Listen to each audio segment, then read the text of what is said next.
All right.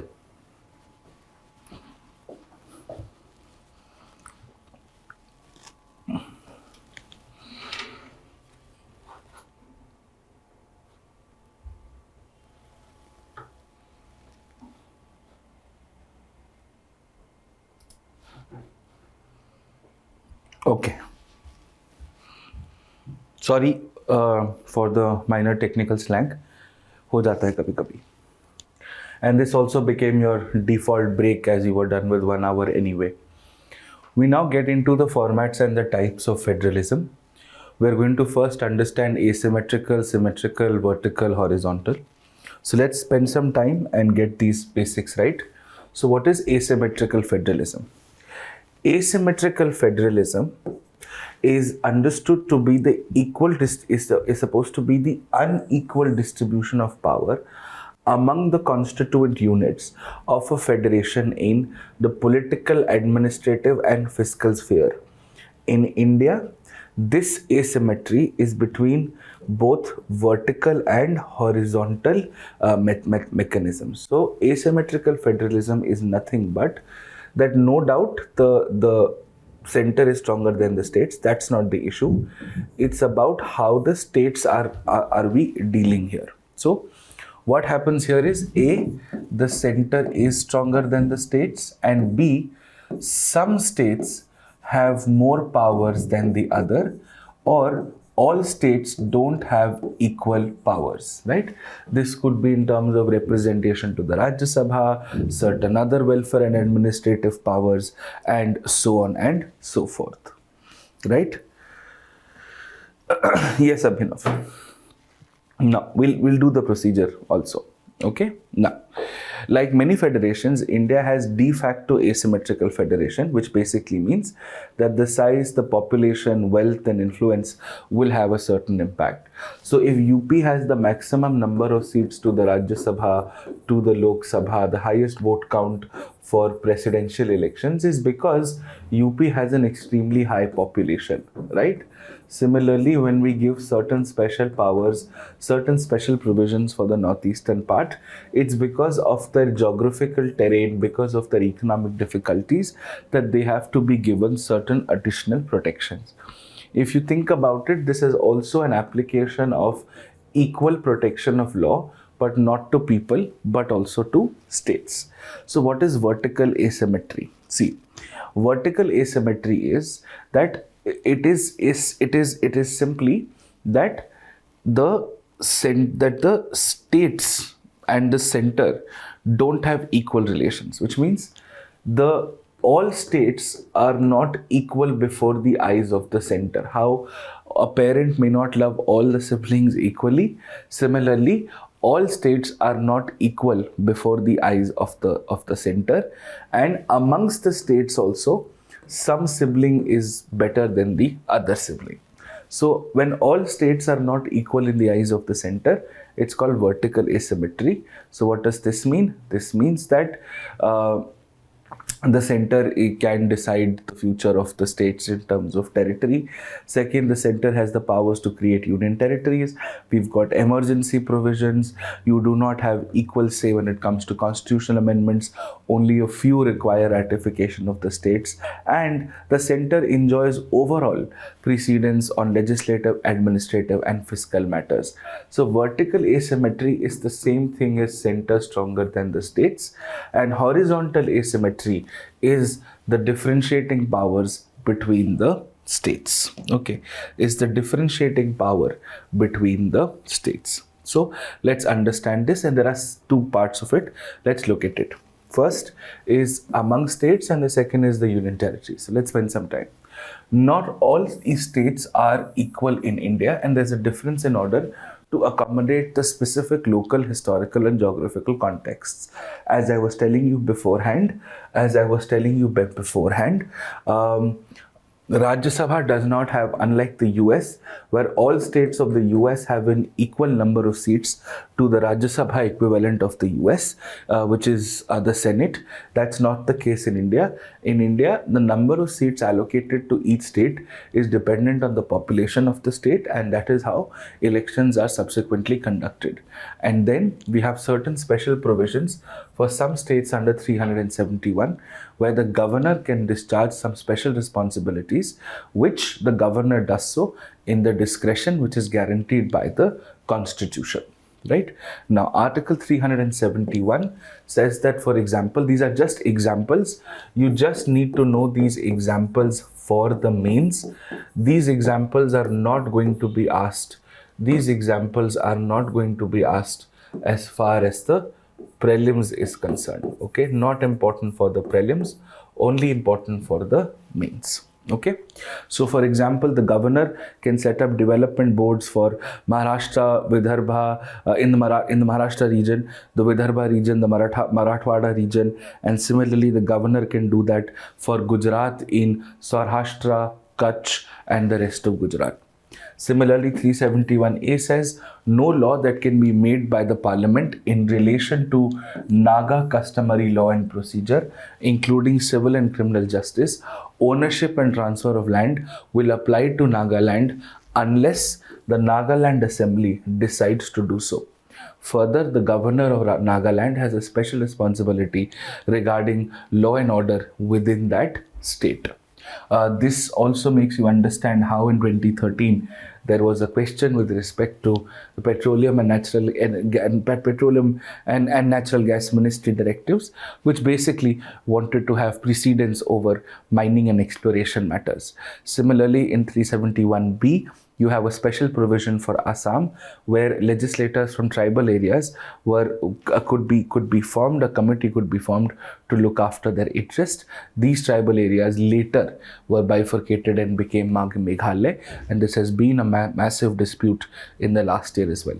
So primarily you have examples starting from 371A onwards. 371, of course, is for usual states, but 371A-B is for specifically northeastern states. So what we're doing is we're trying to create some special provisions कि northeastern state है तो वहाँ का जो governor है उस governor को उस स्टेट के डेवलपमेंट के लिए कोई इंस्टीट्यूशन बनाना हो, कोई बोर्ड बनाना हो तो वो कर सकते हैं. In some special mining or resource exploitation mechanisms, you require the consent of the assembly. Similarly, we have scheduled areas. In scheduled areas also you have heightened local powers. You have the Panchayat Extension Scheduled Act, which is also applicable. So, which was also in the news last year because there was a bill to apply Panchayat Extension Scheduled Areas Act to certain special areas as well. But this is largely how it runs. ठीक है, बस एक एक दो line mains में लिखना है, दिमाग ज़्यादा इसमें हमें ख़राब नहीं करना है. 371C is for Manipur, where you have a separate committee of legislators, wherein also the governor has a special power to make an annual report to the president on the administration and the development of hilly areas. The center is also empowered to give directions to the states as far as these areas are concerned. Okay, and then you have the 6th schedule to the Constitution. The 6th schedule to the Constitution contains provisions for the administration of areas of AMTM. We've covered this in CA because CA does not apply here. Assam, Meghalaya, Tripura and Mizoram. These areas are supposed to create autonomous districts, autonomous regions, which are called district councils and regional councils. These councils can make laws with respect to allotment, land reuse, forest, local produce, social customs, marriage, property, etc., etc. For example, in Assam, you have the Karbi Anglong district, the Dima Hisao autonomous district. Ladakh also has autonomous development councils. Similarly, West Bengal has the Gorkha Hill Council, which essentially does the same thing.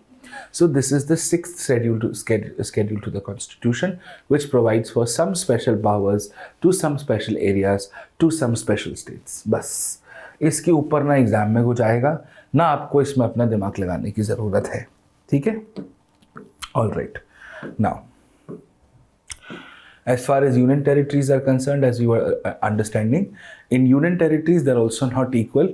For example, Pondicherry and Delhi have legislatures. Now Jammu and Kashmir also has a legislature, and other territories now don't. In fact, even between Pondicherry and Delhi, by the way, the legislature of J&K, which is now a union territory, will have similar powers to that of Pondicherry, but not similar to that of Delhi. एक तो amongst all union territories, Delhi and Pondicherry and J&K are different, and amongst Delhi, Pondicherry and J&K, Pondicherry and J&K are having similar powers, and Delhi is having even lesser powers, which is why when we discuss statehood demands, we'll come to that in the right amount of time. So even between Pondicherry and Delhi, or Pudducherry, there's a notable difference. Pondicherry has powers like any other state in the concurrent list, but Delhi cannot make laws on police, land and public order. We will do the special case of Delhi statehood in today's class itself. In fact, the parliament has any overriding powers made by the assembly in a union territory if they want to. In fact, Pondicherry has one more unique feature. It is, and that's very interesting, that how Delhi is this, J&K is this, Pondicherry is a bunch of areas across different states. That is why it is called a non-contiguous union territory. ये आपको किताबों में नहीं मिलता है, थोड़ा सा मुझे रिसर्च करना पड़ा था. So it is, I understand it's a single unit. It's like an enclaved union territory, okay? So it's not one extent of land. It is, for example, Karaikal, which is in Tamil Nadu, Yanam, which is in Andhra Pradesh, and Mahe, which is in Kerala. It is across these areas that the union territory of Pondicherry has in fact come to light, has come to function. So it's a very interesting setup. India is a very complicated country if you think about it, okay? Now, why is asymmetric federalism important? First, everybody has to be treated differently because they are different people at the end of the day. So it does ensure unity in diversity. It also ensures that the needs of specific federal units are taken care of. It also helps to protect the rights and the inherent inequalities that may exist in these units, because there may be vulnerable sections, there may be minorities, there may be developmentally deficit populations, and therefore it also allows for separate laws that can govern separate sets of people, give identification and recognition to their local practices and customs. And it also helps a lot in emancipation of minority areas. So if it comes in the mains, these are your 4 points. You just cut, copy, paste, and you are sorted. Now, once we understand this, we then move to the larger discussions of cooperative and competitive federalism. See, we're going to look at cooperative and competitive. Nowadays, we also see confrontational and combative. Like, for example, the NEET issue is a confrontational federal setup. With the governor issue in Bengal, or with let us say, the CBI issue. These are usually combative when the center and the states are fighting with each other, right? Now, as we understand, federalism is nothing but a distribution of power mechanism where two or more authorities who exist independently are related to each other. And depending on the relationship, on how is power shared between the center and the states, do you have the terms of cooperative and competitive federalism. मैं अभी भी बोल रहा हूँ, इसको किताब से मत पढ़ना, इसको सिर्फ हमारे नोट से पढ़ना, इसको सिर्फ हमारे क्लास से पढ़ना. You will have most questions right. Okay? Now, let's look at this. So you've got cooperation, competitive and confrontation. ये किताबों में भी नहीं होता है, which is a problem. So cooperative federalism or cooperation based federalism is where the center and the states are working together. There is a horizontal relationship. जैसे तुम्हारी power, तुम्हारी, मेरी power, मेरी, we'll work together. I understand health is in the state list. Epidemics is union can make a law through the concurrent list. So we will work in such a way that that in the case of an epidemic, both the center and the states are going to work together. Similarly, Niti Aayog nowadays has what is called a consultative platform or a dialogue platform, where all the ministers, you have an interstate meeting, you also have interstate councils, zonal councils. अब वो थोड़े से redundant हो गए, but the whole point of all of this was always to ensure that there was some or the other form of dialogue, some or the other form of state representation. Planning Commission क्या करता था? Plan बना के states को बताता था. Niti Aayog is supposed to take state inputs and give inputs to the center on, these are the aspirations. And ऐसा नहीं है. On one end, Niti Aayog is saying we are cooperative, but Niti Aayog, through their indices, through their cleanliness index, SDG India index, ease of doing business index, ये सारे काम Niti Aayog is to compete states, aspirational districts program. These are mechanisms of competing, that the states are competing with each other in a positive manner to basically get better benefits from the center. Right? So there is of course some form of cooperation. One of the best examples that I can give you about something like this is the cooperation in the solving of migrant crisis and the enhancement of testing facilities. Right? Now, what does this mean? This basically means that जब हमारे trains चलनी थी, railways is with the center. Now the trains were taking migrants from Delhi to, let us say, Bihar. Now the local government in Bihar, the district government in Bihar will have to make sure that the people are received. There are buses and everything else which has been put into place where they could be tested, they could be kept in transit, and ultimately the buses would drop them to their villages. So all of this had to happen in the form of cooperative federalism. Then you have competition. Competition is where no doubt the center is stronger than the states. The states are competing with each other, but the center is always stronger than the states. Now what happens, the best form of this is post the LPG reforms, where we started having better business practices, our markets opened up. So if investment has to come, investment will never just come to the center. Investments will happen in industries, in plants, in businesses which are based in states. So nowadays you would have often heard of, state business summits, Gujarat business summits, Chhattisgarh, Orissa business summits, Bengal, UP investment summits. Because you want more investment coming to the states, it will also increase the revenue of the states. And of course you have your indices through which the states can then show their investors, can also, ask for more funds from the government. Let's see, we are doing so well, we must be rewarded for our performances, right? And then of course there is confrontation. In confrontation you will often see, और ये exam में आया हुआ है, that of course in terms of interstate disputes, in terms of CBI general consent, special consent, in terms of state emergency, in terms of Jan Arogya Yojana जिसमें states ने मना कर दिया था because health was in the state list, and of course farm laws. So whenever they are at a conflict, they're at crossroads with each other, they're at loggerheads with each other, it's usually called confrontational federalism. Right? So this is what it means, this is what the definition is, these are some examples of it. And if you see from this slide, this is the origin of interstate water disputes. You have CBI, you have Jan Arogya Yojana, you have 356. Questions have been from here directly in the mains exam. ठीक है, अब आगे देखते हैं. So what is cooperative federalism? कैसे होता है, कैसे नहीं होता है, इसको बहुत ध्यान से देखना. ठीक है. Now, when we look at cooperative federalism, the basic idea here is where the interaction between the constituent authorities is based on cooperation, which means they're working together for individual and maximization of national goals. And governments here share a horizontal than a hierarchical relation with each other, wherein they're working together, they're working collaboratively. एक दूसरे के खिलाफ नहीं लड़ रहे. The center does not have to force their orders on the states. The states don't have to unnecessarily, put up a fight with the center. It is an extremely important mechanism of greater participation in the formulation and the implementation of policies. And how does the Constitution provide for this? Now, it is how you use it. उसी चीज को ठीक से करो तो cooperative है, खराब तरीके से करो तो कॉम्बैटिव या कॉम्पिटिटिव है, right? So Schedule 7 gives us 3 lists, so everybody can work on each other and of course can work together. अब जैसे union list, concurrent list है.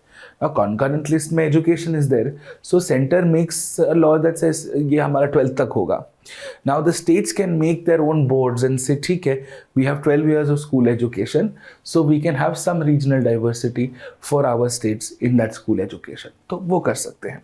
You have 263 में interstate councils, which is where you should have any disputes, any issues that states have with each other. इसमें कोई meeting नहीं होती, news में कभी नहीं आता, एक redundancy body बन गई है. Then you have zonal councils, which is not a constitutional body, was set up actually under the Reorganization Act in case the states want to discuss with each other again on cooperation, on territorial disputes, on any such conflicting issues. Then NDC, which was set up actually during the Congress time. This was Sonia Gandhi was supposed to be the chairperson of the NDC, while the Prime Minister was Manmohan Singh, where you could again have basically the PM and the CMs of all states will meet together and discuss. जब से वो government गई है तब से इसकी एक भी meeting नहीं हुई है, right? And then of course you have interstate water disputes, which of course provides mean to adjudicate disputes between interstates and states sharing of water. We will do this in a fair amount of detail in just a bit. And then of course you have your 73rd and 74th amendments. Why? Because local self-government is dominantly in the state list. Now, when the center creates a structure for local self-government, it leaves the powers to the states.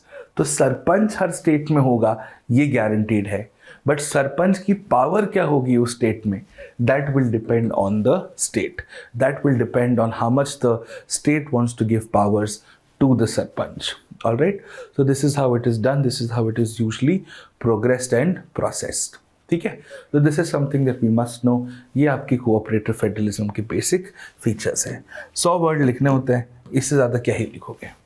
Right? Now, apart from this, what are the recent measures that have been taken? You've abolished Planning Commission and set up Niti Aayog. GST and GST Council is a fantastic proposition. We'll do GST Council and bodies also. But more importantly, if you have read the paper yesterday, there was an article in the papers about how there's going to be a GST review meeting where they're looking at revising the GST rates on certain articles and sectors and services. And also increasing in the divisible share pool from 32 to 42% as per the 14th Finance Commission. 15 तो अभी चल ही रहा है. And of course, the Niti Forum for Northeast, where you're looking at special measures taken for development of the Northeast. बस ये बहुत governance type topic है कि ये कर रहे हैं, ये कर रहे हैं, ये कर रहे हैं, ऐसे कर सकते हैं, ऐसे कर सकते हैं, ऐसे कर सकते हैं. That's it. ठीक है. Now, where are the problems? देखो, you want the center and the states to work together, but there should be some amount of belief and trust. वो कई बार नहीं होता है because of certain regulations, certain powers. कोई appointments में गड़बड़ करता है, कोई tenure में गड़बड़ करता है. जैसे right to information हो गया, जैसे CBI के केस में हो गया. And the fact that you have a multi-party system and often politics is determining governance and governance is not determining politics. So as a result, what ends up happening is that if the political party at the center is A and the political party at the state is B, then in such a scenario, because of political conflicts like Delhi and Bengal or any other like Odisha for that matter, or a couple of southern states, there will always be an issue of that sort, right? Now, because of this, there is a problem. Thirdly, law and order plays a very strong role in governance and administration, right? So regionalism, terrorism, Naxalism. And Naxalism primarily is a very local problem. It's a developmental deficit problem. And that of course does have an effect on center-state relations. And finally, when we look at the superior legislative power of the center, because if there is a new area of expertise, a new domain of legislative competence which has arisen, by default that new arena will be in the belly of the center, will fall into the lap of the center, and therefore it will always be looked at with a lot of suspicion from the states. And of course, as we know, that all said and done, the center has higher powers of financial recurrence than the states, right? Now, that is why we often think, is competitive better, right? Like for example, is a group study better or is it an individual study which is better? And the correct answer is, between group study and individual study, there should be a balance between the two. Your group study can be too distracting, your individual study can be too isolating. So that is exactly how your competitive and cooperative federalism work. So in competitive federalism, there is not only competition between the center and the states to attract more investments, to grow better, there's also competition among the states so that the better performing states are incentivized by the center. That is a good way of healthy competitive governance. And especially after the 1990s economic reform, competitive federalism has really come to the fore.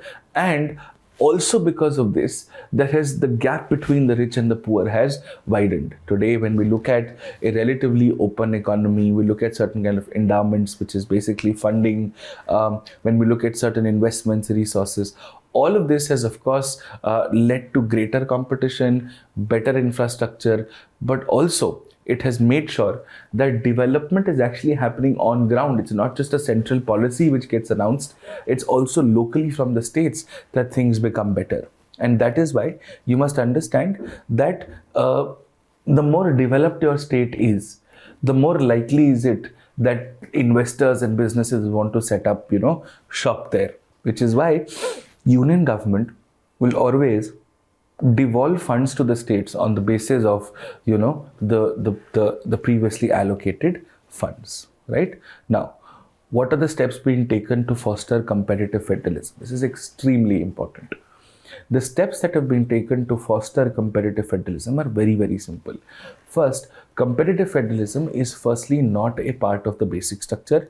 It's not even in the constitution. The word federalism does not exist, so cooperative federalism will also not exist, right? But it has always been envisaged by the central government. It has also been looked at by the Niti Aayog that it is the right way to go about it. In fact, Niti Aayog looks at regional councils, regional forums, dialogue mechanisms between a select number of states, between all states to do the same. And in fact, what the center has also done previously because of the FRBM Act and all of that and amendments, and this was also in the context of the pandemic, that the central government has allowed the states to directly borrow more from 3 to 5% of their GDP because they would require the funds to sort of grow. And because of this, if you can borrow more and you have greater independence in all of this, then the states will also, compete more to get more FDI investments directly into their states. And the center is supposed to be a facilitator. It's supposed to provide for single window clearances, RBI approvals, and so on and so forth. No doubt that for an FDI to finally happen, it has to be approved by the center, by the Department of Industry and Internal Trade. But the faster, the more transparent this process is, the better it is for the states. Which is why you will see, economic diplomacy or para-diplomacy by the states, such as in Western Gujarat, has really picked up well. Today, Gujarat has the gift city. It also has IFSC. There were mentions about the gift city and IFSC in the newspapers of the last few days, right? Now, all of this is great. What happens because of this, what is the outcome of this, is that you start restructuring centrally sponsored schemes. Centrally sponsored schemes, you may remember from our governance classes that happened in the very beginning, is where I told you that in centrally sponsored schemes, the center is paying center and states are jointly paying for a scheme. So now we have core of core and optional, right? So when you've restructured it, when you've said, okay, the center has to pay minimum 70% in core of core, minimum 60% in core, and about 50% for optional, you have ensured that there is collective participation of both the center and the states without both being burdened beyond the fact that they should. Similarly, when you're looking at, bailing out or some financial support to distribution companies, and the power sector in India is in a very bad shape. I think yesterday or day before yesterday, there was an article, I think in the Hindu or the Indian Express, on the issue of the power sector and how that also needs to sort of be revived. And in the current affairs tracker that I have installed on my website and the daily current affairs that I release, I have enclosed a link of a very good article on the power sector, which was written by somebody at the Observer Research Foundation. It's that one article that you need to study the power sector at all, right? Of course, apart from this, you've got the aspirational districts program, you've got the smart cities mission, which has also done really well in the larger context of things, right? Not only this, it of course promotes competitive federalism. It ensures there are certain indices which are pushed, and you also have rankings of states on certain parameters, right? And if you look at how the states have moved towards competitive federalism, it's also very interesting. When we look at states moving to competitive federalism, we understand that this has not been embraced by all the states, but some of them have, of course, really jumped onto it, because the least developed states, the states with poor economic considerations, are of course going to be, at a disadvantage. The Gujarat has also amended its Land Acquisition Act for more investment. Maharashtra has amended its revenue codes to allow for better leasing of publicly owned lands. Andhra Pradesh has passed a bill which increases the time period of the lease. Gujarat and Karnataka also have better labor reform laws. Uttar Pradesh has a better startup policy where you get exemptions on rent, on electricity, on taxes, local taxes, if your startup is based out of Uttar Pradesh, which is a very good thing. But the problem here is there are some challenges. The challenges is that, boss, the overall allocation of resources has come down. As you know, in the budget also, we are now spending more on capital expenditure and less on social expenditure comparatively. So when the total divisible pool comes down, obviously it trickles down to lesser money for the states. And this, of course, increases the gap between the developed and the developing states. And you must also understand that this is not very equal. For every Gujarat, Maharashtra, Tamil Nadu, Telangana, Andhra, there is also a Bihar, there is also a Chhattisgarh, there is also parts of UP, there are also the northeastern states which are really at an inherent disadvantage at the moment. And what is the problem is that today it is too early for you to say that these investment opportunities will really make a tangible difference over a time to come. It's a wait and watch policy. And therefore, while we understand that each state is its own, you can't compare states comprehensively across all domains, but it is usually seen that states which have better socio-economic indicators and parameters tend to sort of do better, gain more out of it. Gujarat has benefited the most from FDI policies because generally, when you look at business and infrastructure in Gujarat, it is better, right? As opposed to, let us say, Bihar for that matter. Okay, and if you look at states such as Bihar, Orissa, Assam, all of these have had an issue because of the uniformity in approach. They say that we are special, we must be treated with relatively a different yardstick, and that is why the states may be provided with financial independence of some sort, but they would only be performing in a manner which is conducive to certain parameters such as labor, such as skill, such as infrastructure, and so on and so forth. जब तक वो चीज़ें नहीं होंगी तब तक आप बाकी कुछ भी करके देख लो, कोई फर्क पड़ेगा ही नहीं. And that is something that we must always understand, right? Okay, right? Good. चलिए, so दोनों करें, एक करें, कैसे करें? अब ये भी सवाल आ सकता है. So cooperative and competitive, हम कई बार कहते हैं कि they are contradictory to each other. They're actually not.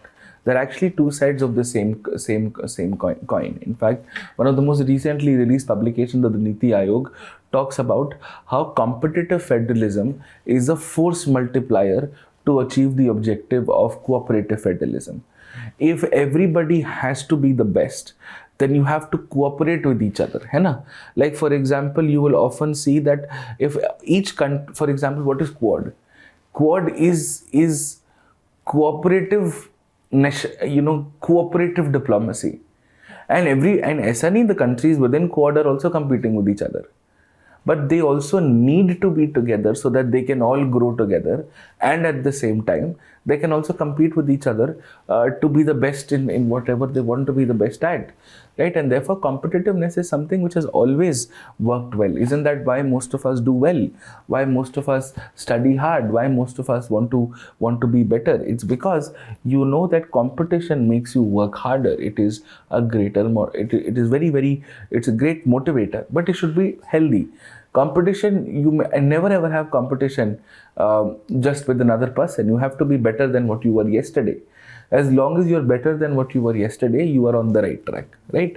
Like for example, competition without some form of cohesion, one without some form of collective approval, is always going to be a very defaulted idea. Which is why when you want to implement GST, which requires some consensus, you do require the GST Council, which of course will help you come to more acceptable GST rates. Right now, of course, India has done very well in the ease of doing business index. We've jumped up 65 states, 65 rankings, 65 ranking points, which is very good. But of course, this was then translated into a state-wise ease of doing business index to say that okay, X state is doing well, but Y state is not, and that is how you'd be able to get most parts of it right in the context that we are discussing. Right, so ये सारी चीजें cover हो जाती हैं.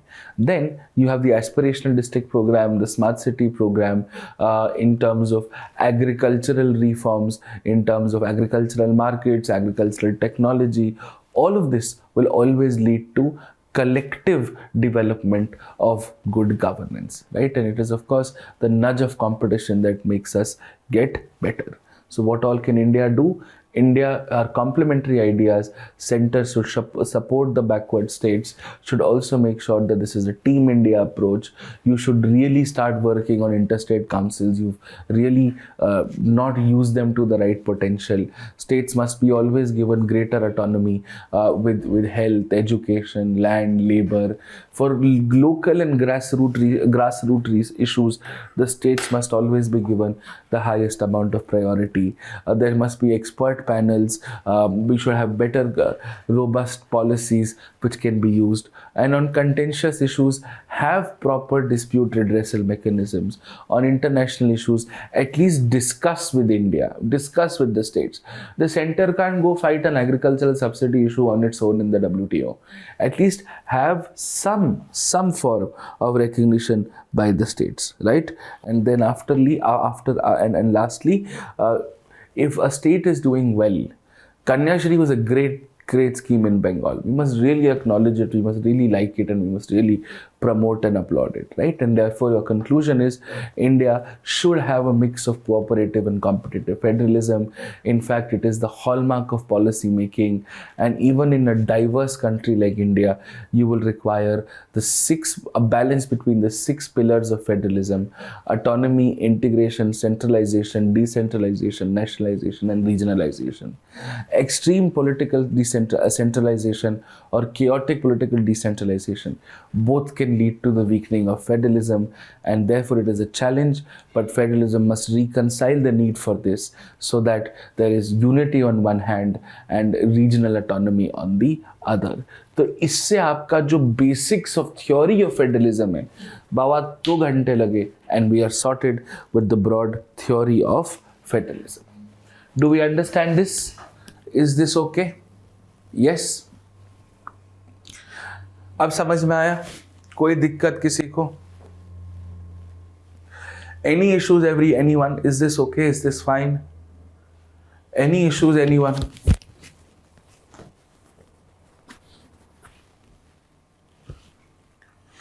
Are we okay with this? Any issues at all?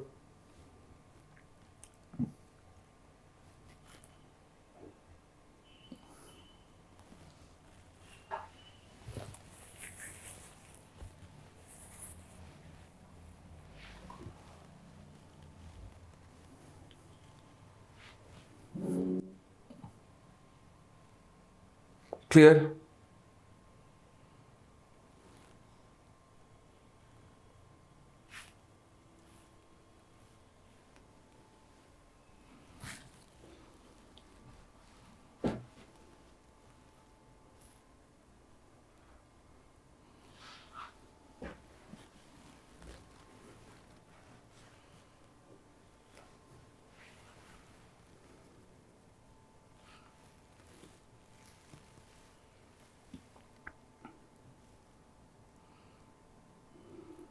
Good.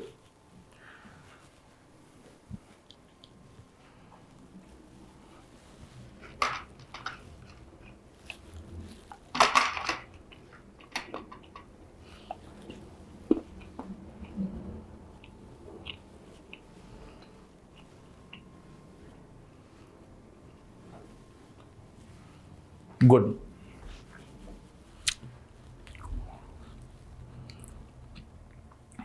Perfect. ठीक है.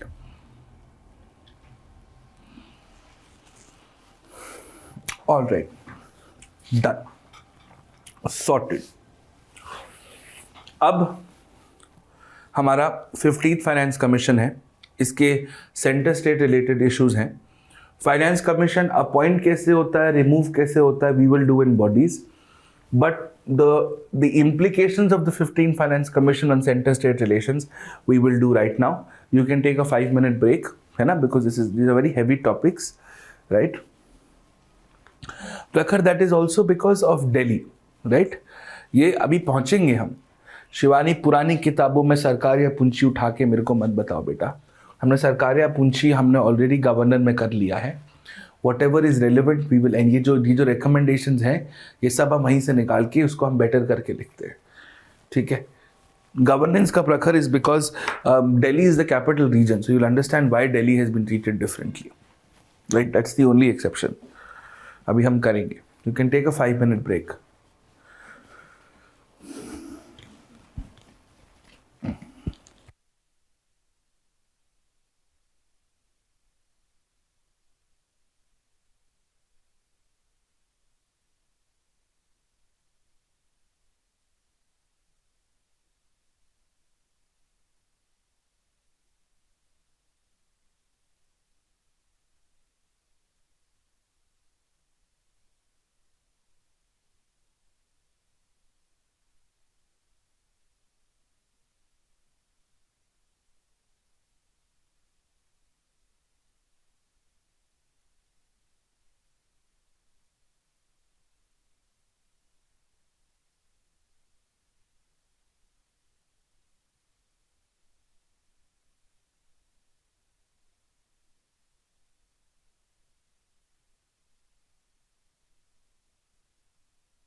All right.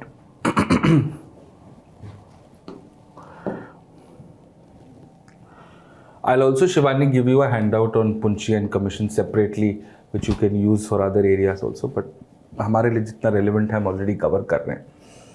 Anyways, we are going to discuss the implications of the Finance Commission on fiscal federalism, but we will do the body Finance Commission as such tomorrow when we do the body part of it. But to give you a broad understanding, it's a constitutional body under Article 280, wherein it primarily tells how to distribute tax proceeds between the center and the states, and also gives directions or gives guidelines on local finances and anything else which is fiscal policy in nature. Right. So we'll come to the body part of it in just a bit. We'll come to the composition, the removal and the powers of it in a while. We have to worry about its implication on what is called fiscal federalism. And in that, we're going to cover the introduction part of it. What are the mandates? What is the allocation criteria? How have they decided on resources and expenditure issues?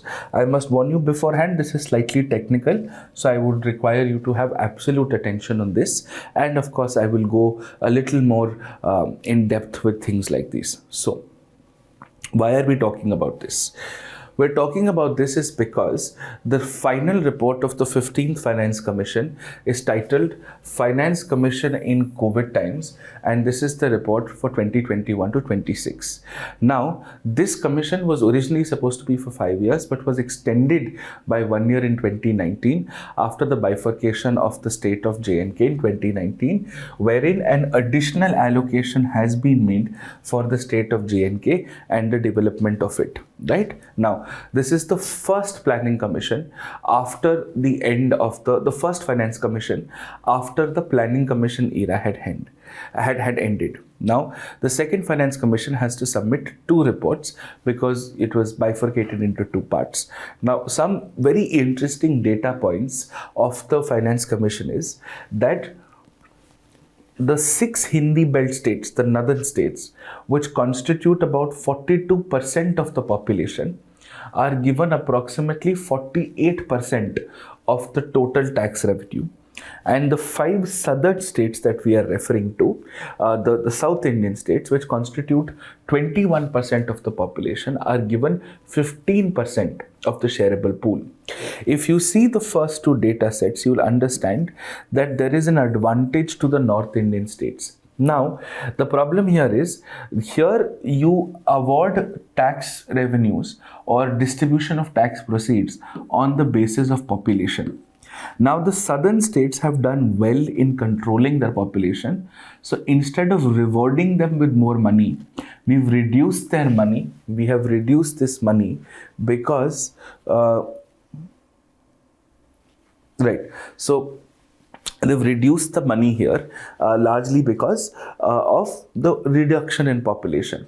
So instead of awarding them a certain amount of money for good population policies, we have punished them for doing well, which is what their primary problem is. And apart from this, if you see the entire path of Northeast and Western India, which is 30% of the population and contributes about 25% of it, and the 8th specifically Northeastern states without J&K is about 5% of the population, and they have been given 10%, largely because development is an important criteria and they are of course disadvantaged states. Once we understand this, we understand the Finance Commission does not do a simple math calculation. It also looks at a lot of other factors such as development, economic depravity, and so on and so forth. Now, where are the basic mandate issues? Let's understand this. Okay, so Article 280 Clause 4 of the Constitution, please understand this, gives the Finance Commission absolute independence to determine their procedure, and can exercise such powers and performance as the Parliament by law can confer on them. So you will see there is a contradiction here. Here you are saying that you can decide how you want to go about it, and on the other hand, what can you go about? the areas that you can get into, that can be dependent on the parliament. For example, the parliament can say you can get into local self financing also.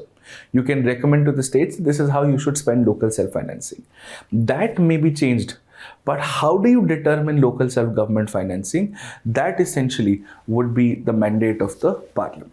Okay, that would be the mandate of the Finance Commission. Now, why is this a federal challenge? It's because some clauses of the terms of reference. Terms of reference are the objectives. What is it that they want to do? On what basis are they deciding the allocations, right? Is that first, you're looking at measurable performance-based incentives, which means you are going to assess how the states have been performing on various indicators, and on the basis of their performances, you may want to allot a certain amount of finances to them. Second, now there has been some progress which has been made where we're looking at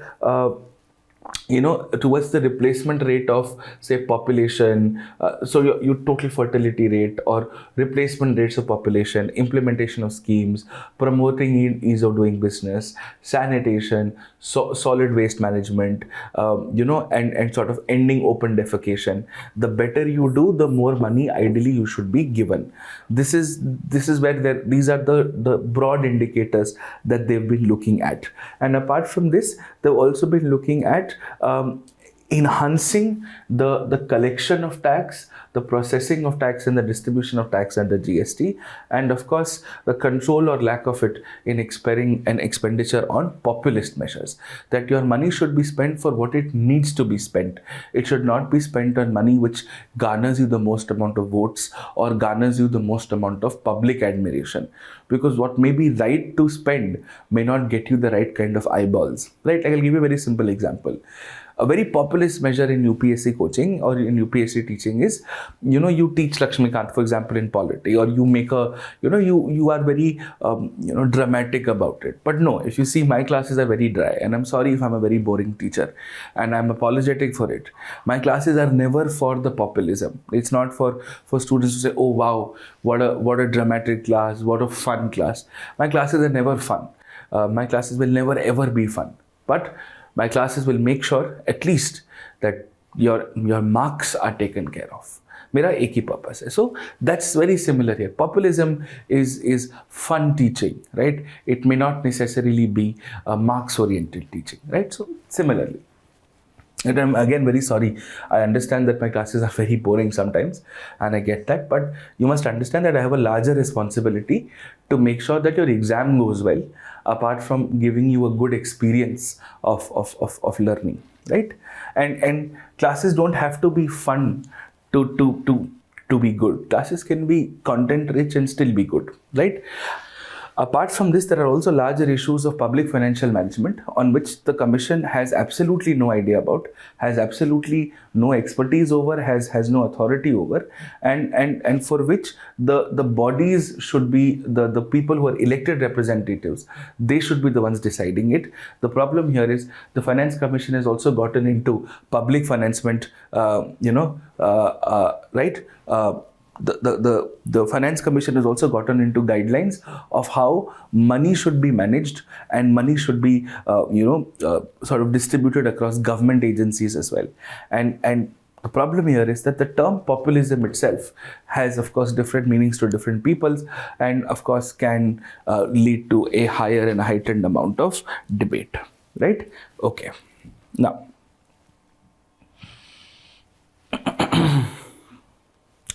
let's look at the allocation criteria. See, what is the allocation criteria? Under Article 280, Clause 3, the primary task of the Finance Commission is to, first, make horizontal and make recommendations for horizontal and vertical sharing of the net proceeds of taxes in the divisible pool. What is taxes in the divisible pool? Taxes in the divisible pool is, suppose there is a tax which is only for the center, only for the states, and there is a tax which has to be distributed between the center and the states. This is the divisible pool, right? So this divisible pool comes under the Finance Commission, right? Okay. Thank you, sir. So this is the divisible pool. pool, right? Now, if this is the divisible pool, then you have to decide how this money has to be spent between the center and the states and amongst the different states also. So this is horizontal and vertical sort of an allocation. Second is, apart from taxes, if there's any other aid which is money which is being given for developmental projects, has to be given to the states. And third, of course, as I said, money that has to be given or money that should be allocated to states for strengthening local finances. And broadly what happens is, Finance Commission recommendations on how much money who should be given to is on basically three principles. Your three principles are equity, equalization, and efficiency. So what is equity? See, equity is where you're looking at giving proportionate amounts of money to proportional agencies, wherein you look at population and the area of a state. Now, what has happened is that 10% weightage has been given to the 2011 population census to take into account the demographic changes, including your interstate migration since 1971, which means we are slowly moving to the 2011 census parameter, wherein we are moving from 1971 as the base year to 2011, and it has upset most states because the Hindi states, the Hindi heartland has not really controlled control their population, whereas the South Indian states have. So instead of rewarding them for their work, you are right. Thank you, Ganesh. So and instead of rewarding them for their work, you are actually penalizing the South Indian states for actually doing well, for reducing their population.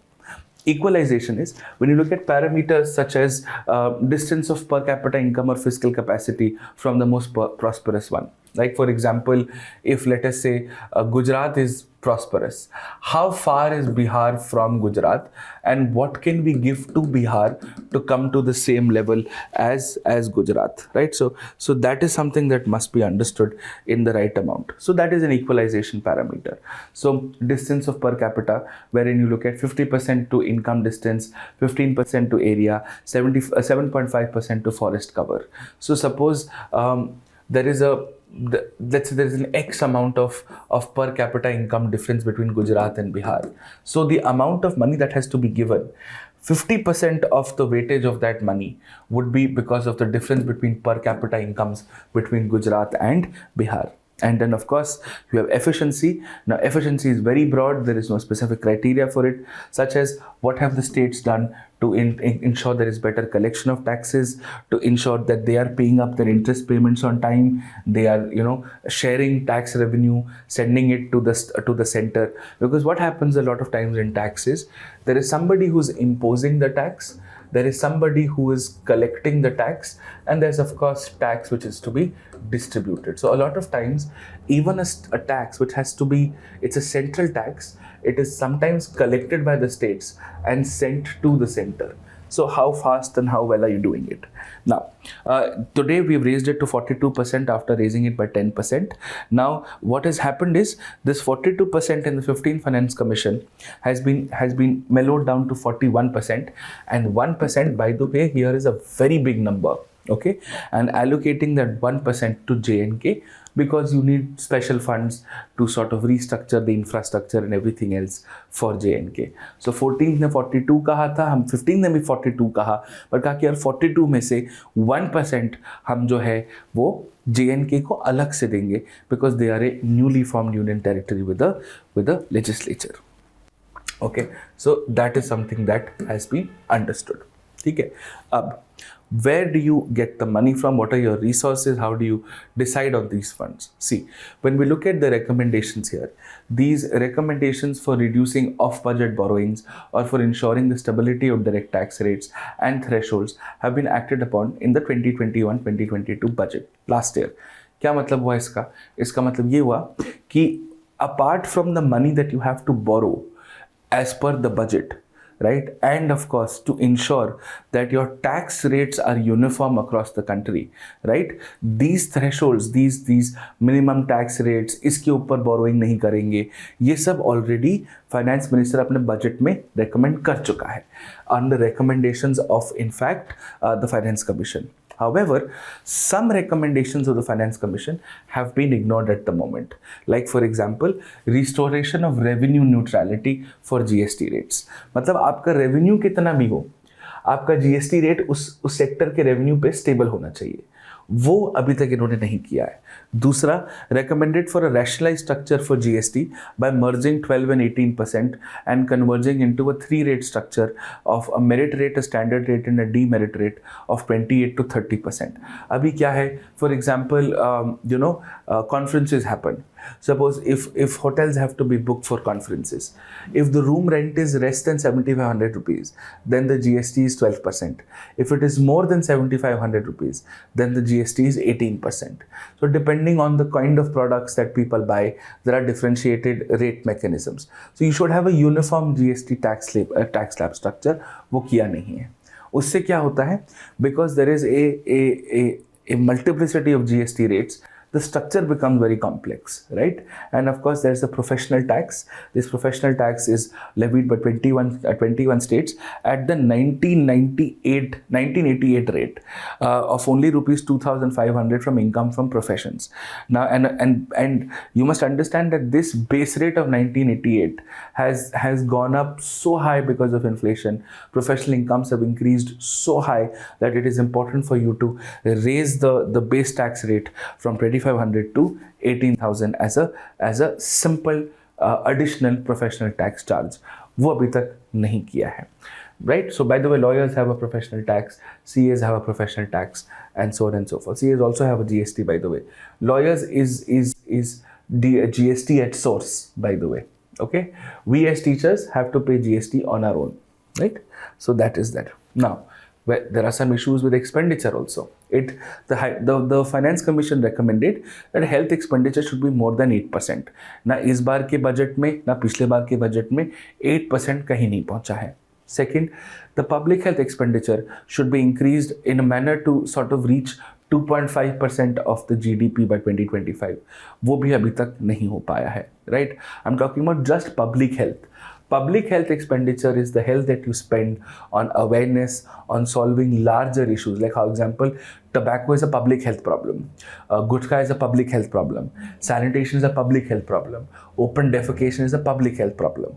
So just that much amount should be 2.5% of GDP. वो नहीं हुआ है. And given that the current healthcare expenditure is about 1%, 2.5% पहुंचने में तो बहुत ज़्यादा ही समय लगेगा. WHO and all have recommended 6% also. And the commission has also not indicated any roadmap कि भाई इसको हम पैसा कहाँ से निकालेंगे, कहाँ पे देंगे, ये कुछ नहीं दिया है. However, it has very correctly noted that your centrally sponsored schemes such as National Health Mission, Pradhan Mantri Jan Arogya Yojana, these are where you spend the most amount of money on health. And they are extremely top driven. Center ने बोला हम इतना पैसा इन diseases के लिए देंगे, इतना इन hospitals को empanel करेंगे, but there must be some adaptation for the states. You have created something called the National Health Authority, and the National Health Authority therefore should be able to give you that kind of an incentive, that kind of a place to coexist. There has to be more federalism in all of these in these bases. And what happens here is हम यहाँ देखते हैं कि हाँ premium कितना जाएगा, direct benefit transfer कितना जाएगा. हम ये नहीं देखते हैं कि by Jan Arogya Yojana, by 2025, we should have 100% health insurance coverage in the country. That should be our target. Under our health mission, 100% reduction of TB incidence rates. That should be the objective that we should be operating from. And that is why they said that, boss, you have a very unequal distribution. 15 out of the 30 centrally sponsored schemes account for 90% allocation, and the remainder 15 only get 10%, which means you're not equally spending money. I understand equal is not feasible, but at least some proportionality and some fairness must exist in each of these ecosystems in the right manner so to speak, right? So that is something that we must know in our entirety as it is clear, right? Now, what are some ideas that we could do? The Finance Commission said we should have a dedicated non-lapsable modernization fund for defense and internal security in the public account of India to sort of bridge the gap between capital requirements and budgetary allocations. मतलब आपके पास एक modernisation fund होना चाहिए. That fund will ensure कि जो आपका actual पैसा दिया है और जितना पैसा लगेगा उसमें बहुत बार गैप हो जाता है. So instead of last minute hearing about the lack of funds, always 1000-2000 crore side में रखो कि मॉडर्नाइजेशन में, डिफेंस में, पुलिस में लगेगा ही लगेगा. Second, it has recommended a structuring of the FRBM Act that there should be more responsibility given to the center and the states in strengthening the revenues and reduction of their expenditures. Third is, you should also have what is called a credit rating system. You would have heard of something called CRISIL, right? Now, CRISIL is something which is extremely important in the times to come, right? CRISIL जैसे अभी कल के paper में भी था कि CRISIL ने कहा कि कैपिटल एक्सपेंडिचर का जितना हवा बनाया है उतना है नहीं, because your GDP and your expenditure overall is of course very very limited, right? And lastly, you have to set up an independent financial council जो गवर्नमेंट के रिकॉर्ड्स अच्छे से चेक कर सके. CAG only operates on a limited domain. Your other accounting services are appointed by the government. So you require an independent fiscal council which looks into proper governmental records. कि कितना पैसा आया, कितना खर्च हुआ, a heightened form of a CAG, so to speak. And remember, CAG is always post-expenditure. We're also looking at pre-expenditure now, right? So this is essentially how your financial systems and your GST and your finance commission would work. So ये ideas हैं, ये सब हम कर सकते हैं और ये सब इनको करना भी चाहिए. एग्जाम में क्या आएगा? What are the recommendations?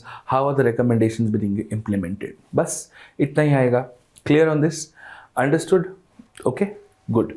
So we have any questions on finance commission so far? Any questions?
Okay,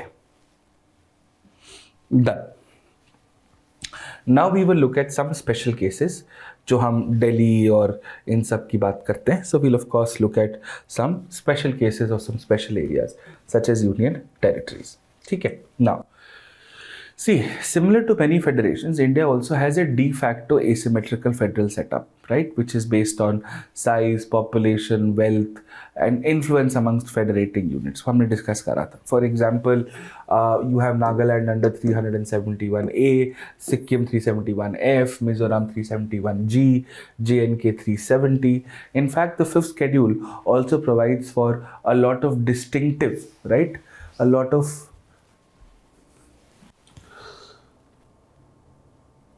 ठीक है नामिका. Have we borrowed the idea of finance commission from somewhere? I am not sure. I will check and let you know. Restoration of revenue neutrality will explain later, Anamika, in detail. थोड़ा सा complicated है. ठीक है. All right. Prakhar, has the finance commission been borrowed from somewhere? I'm sorry, I don't know the answer for that at the moment. मैंने कभी इसके बारे में पढ़ा नहीं, मैंने कभी इसके बारे में सोचा नहीं, बट आपको ज़रूर बताऊंगा मैं. ठीक है, ये मेरे को इसका जवाब नहीं आता कि फाइनेंस कमीशन हमने कहाँ से उठा के लाए. ठीक है, I am sorry for that. Okay, Yes, Abhijit, of course.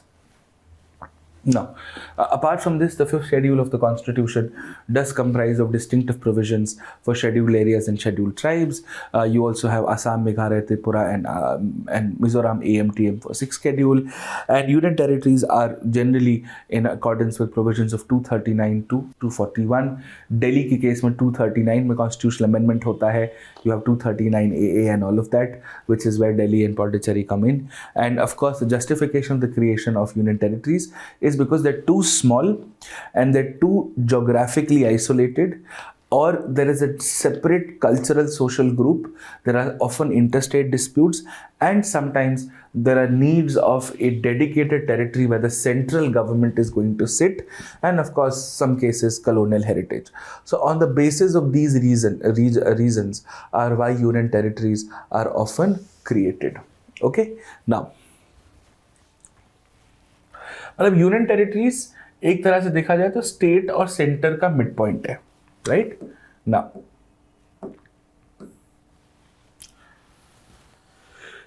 In terms of the economic powers, you must understand that all union territories except Delhi and Pondicherry, which have their own assemblies, have very limited financial powers and in fact lack their financial accounts or public accounts. Except for Delhi and Pondicherry, and now with JNK, which is now just starting up, most of them are administrative units of the center. They don't have their own budgets, no powers of taxation, nothing. Daman and Diu, Dadar and Nagar Haveli का कोई budget नहीं होता है. Union budget, centre के budget से, हमारे इस साल के बजट से दमन एंड दीव को पैसा जाता है, यूनियन टेरिटरीज को पैसा जाता है without legislative assemblies. Okay, and apart from that, as I was telling you, the revenue expenditures are actually a part of the union budget under the budget head of the Home Ministry.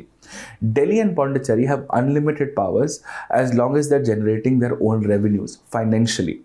However, and remember this is an important point for the prelims exam, the budget presented by the government of Delhi before being presented to the assembly needs a prior approval of the president exercised by the Home Minister.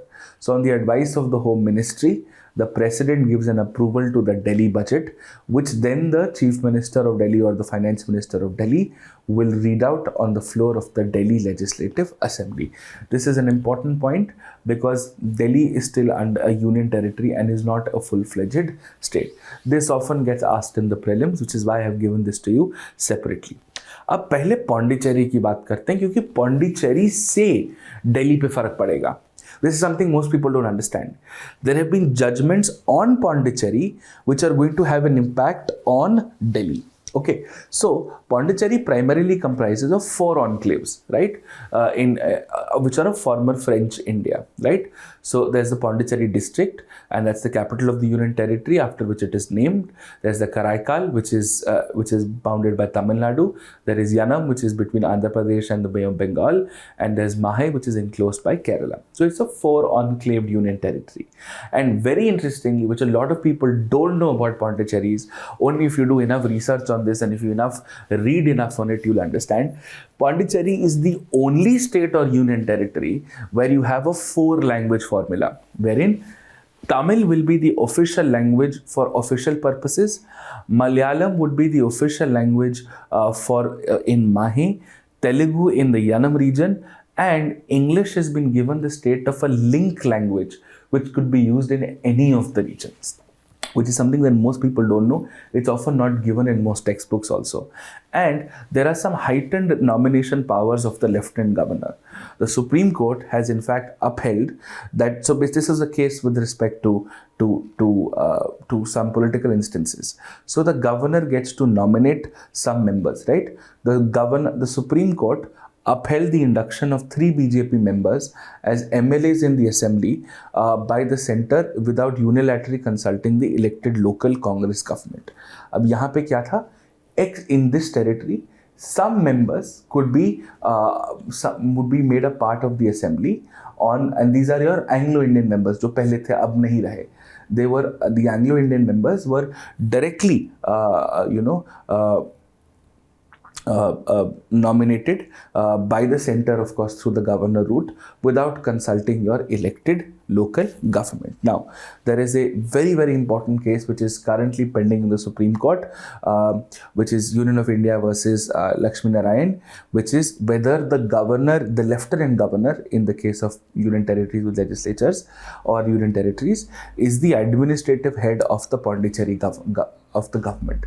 अगर ये case supreme court decide कर देती है that the lieutenant governor is not the administrative head, then this judgment should also apply to Delhi, and this judgment would then negate the Government of National Territory of Delhi Act, which says the lieutenant governor is the government of Delhi. तो ये parallel चीजें चल रही हैं जो affect कर सकती हैं, ठीक है.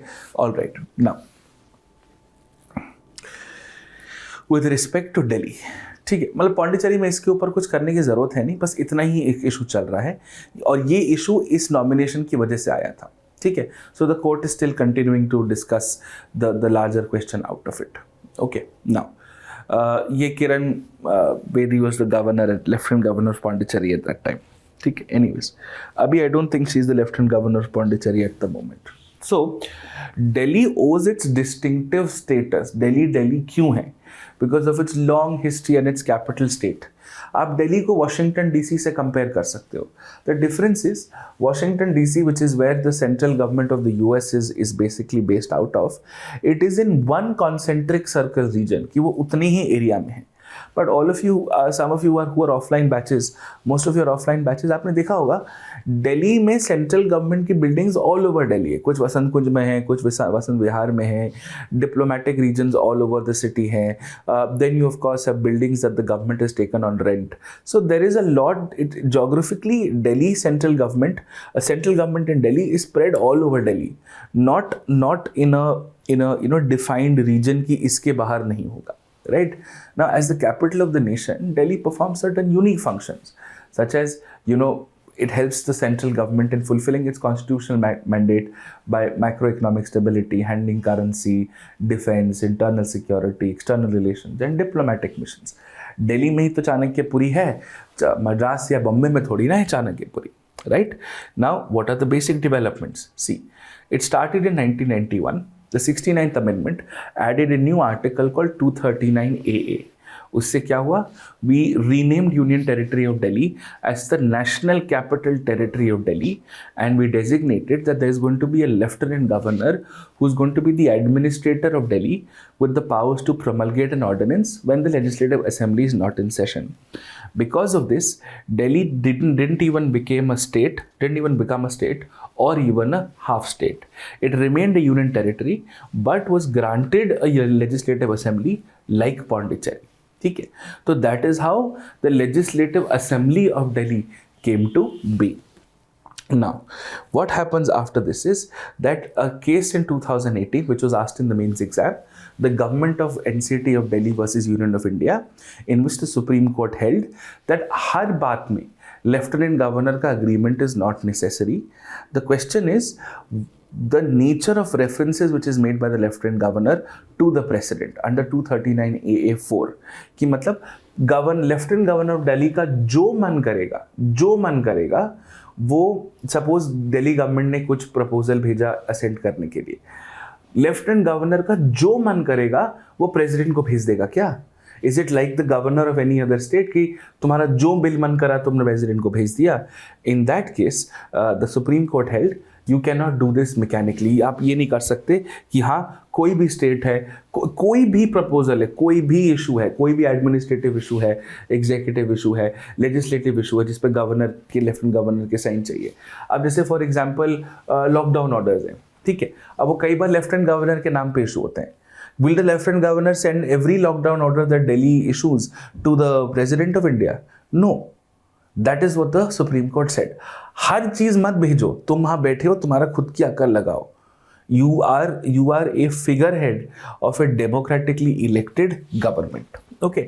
So this of course gave more powers to the government of Delhi over the Lieutenant Governor of Delhi. ठीक है. Now, because of this, what has happened is, then Delhi has because of this, now the center has the powers to do so. Because of this, the government has more powers than the lieutenant governor as a result of the Supreme Court judgment, and the governor does not have to send everything that they have to. Now in 2021, the central government, because they have the powers to regulate Delhi, they came up with something called, there's a law called the Government of National Capital Territory of Delhi Act, right? ये उन्होंने under 239 बनाया था. उसमें उन्होंने एक word add कर दिया कि government of Delhi is going to now mean lieutenant governor of Delhi. तो असली गवर्नमेंट तो यही है, तो इनका तो हर चीज में अप्रूवल लगेगा ही लगेगा, और इनका अप्रूवल लगेगा तो दिल्ली में सेंटर का अप्रूवल भी लगेगा. अगर दिल्ली में इनका सेंट्रल अप्रूवल लगेगा तो भाई सबका अप्रूवल लगेगा, right? Which is why it has become a larger issue. ठीक है, तो इसका एक सिंपल आंसर ये है, should Delhi be given the status of a full state? The answer is no, because geographically, security wise, international relations wise, Delhi is not similar to the Washington DC model. आप उसले मत करो, but don't suppress the existing powers of Delhi, don't suppress the existing mechanisms of Delhi. ठीक है. And the other argument is, Delhi में यही है ना, we discussed earlier, land law and order और पुलिस ही तो नहीं है, बाकी सब कुछ तो है. तो करो अपना हेल्थ, एजुकेशन, सोशल इंफ्रास्ट्रक्चर ठीक. And even if Delhi government gets policing powers, does that really change the quality of policing at the local level? It doesn't. It doesn't, because the quality of policing at the local level depends on the quality of officers at the local level, which is why it does not primarily change a lot of things. ठीक है, so this covers most of it. This covers the larger elements of it.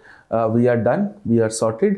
अब हमारा emergency बचा है, interstate बचा है, local self बचा है, जिसको हमें 2 घंटे लगेंगे कल. And then we will move to bodies in the third hour. We'll start with the broad, we'll do all bodies on one table in 1 hour. Then we'll do specific sectors day after tomorrow. And by 13th, we should be able to finish our classes for you guys. ठीक है? Done, sorted. All right. Somebody wanted the first slide, right? Yeah.